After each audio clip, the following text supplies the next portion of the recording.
Dear students and all viewers, এসো আমরা সব এক জায়গায় হই এবং দেখি এই যে কিভাবে মেশিনের সাহায্যে ছাদ ঢালাই হয়। চোখ দিয়ে দেখি এবং কান দিয়ে শুনি কিছু জিকে, খুব মজার জিকে, ইম্পর্ট্যান্ট জিকে। আজকের প্রধান আলোচনা হচ্ছে স্বল্প মৌলিক উপাদান এবং যেগুলা বেশি ব্যবহৃত হয় আর কি। একটা মাইক্রো এলিমেন্ট, একটা ম্যাক্রো এলিমেন্ট, তাই না? যেগুলা অতি প্রয়োজনীয় উপাদান, একটা হচ্ছে স্বল্প মৌলিক উপাদান।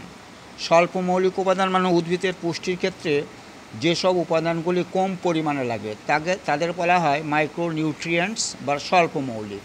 আর অতি প্রয়োজনীয় কোনগুলো তাকে বলা হয় ম্যাক্রো এলিমেন্টস, তাই না? যেগুলো খুব বেশি পরিমাণে দরকার।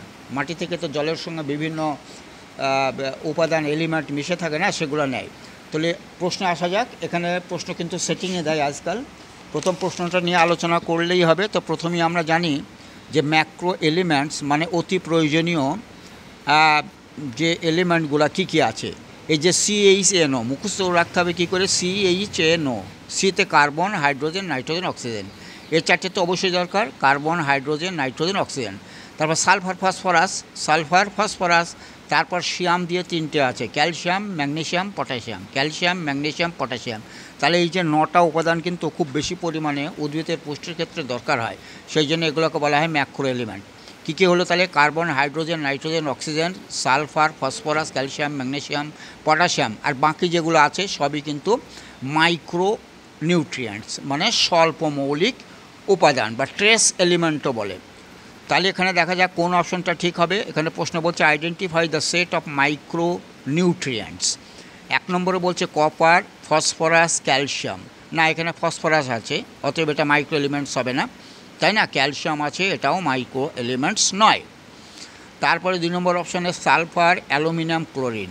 আচ্ছা, অ্যালুমিনিয়াম ক্লোরিন না হলো, সালফার তো নয়। সালফার ওই যে আগে বললাম না, যে carbon, hydrogen, nitrogen, oxygen, sulphur, phosphorus, calcium, magnesium এবং পটাশিয়াম, তাহলে এটাও হবে না। তারপরে প্রশ্ন হচ্ছে জিঙ্ক, আয়রন, ম্যাঙ্গানিজ। হ্যাঁ, এই তিনটেই কিন্তু আমার ম্যাক্রো এলিমেন্টসের মধ্যে নেই, তিনটেই হচ্ছে মাইক্রো এলিমেন্টস বা স্বল্প মৌলিক উপাদান। অতএব কী হবে? এইটাই হয়ে যাবে উত্তর। খুব ইম্পর্ট্যান্ট কিন্তু এটা, স্বল্প মৌলিক উপাদান কোনগুলা আর ম্যাক্রো এলিমেন্টস কোনগুলা, এগুলো জানতে হবে। নেক্সট প্রশ্ন হচ্ছে এই যে আমাদের কিছু এখানে উদাহরণ দিয়ে দিয়েছে, যেমন রোজ মানে কি? রোজ মানে তো গোলাপ ফুল। তো গোলাপ ফুল যে অ্যাসেক্সুয়াল রিপ্রোডাকশন হয় মানে অযৌন জনন হয়, তাহলে তার কিভাবে হয় আর কি? তাহলে রোজের হয়, আমি বলে দিচ্ছি পুরো জিনিসটা। রোজের হয়, রোজ মানে তো বললাম রোজ কিন্তু মানে গোলাপ ফুল একটা ডাল কেটে নিয়ে লাগিয়ে দিলেই হয়ে যাবে, তাকে বলা হয় অঙ্গজ জনন। তাহলে এটা কী হবে? অঙ্গজ জনন, ইংলিশে বলে ভেজিটেটিভ প্রোপাগেশন। 2 নম্বর আছে ইস্ট কিসে সাহায্য করে? ইস্ট কিন্তু বার্ডিংয়ে সাহায্য করে, BUDDING। বার্ডিং মানে কুঁড়ি তৈরি করে, এক একটা কুঁড়ি থেকে আবার নতুন ইস্ট তৈরি করে। তারপর ফার্নস তো ফার্নি, এরা কিন্তু রেণু উৎপাদন করে।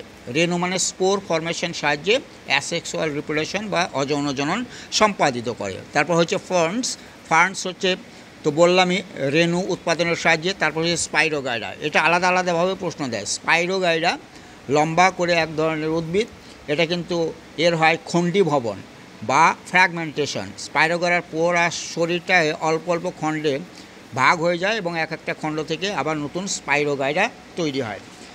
কি বোঝা গেল কিনা? মানে বিভিন্ন যে উদ্ভিদ আছে তারা কিভাবে যে অযৌন জনন করে, তাই না? তার উদাহরণগুলো আমরা জেনে নিলাম এবং যেটা আসবে সেটাই পরীক্ষায় উত্তর দেওয়া যাবে অতি সহজে। নেক্সট প্রশ্ন, which of the following gases R responsible for acid rain? Very important question. মানে অ্যাসিড বৃষ্টির জন্য দায়ী কে? তাহলে দায়ী কে আগে জানি, বাকিগুলো হবে না। দায়ী হচ্ছে SO2 মানে সালফার ডাইঅক্সাইড।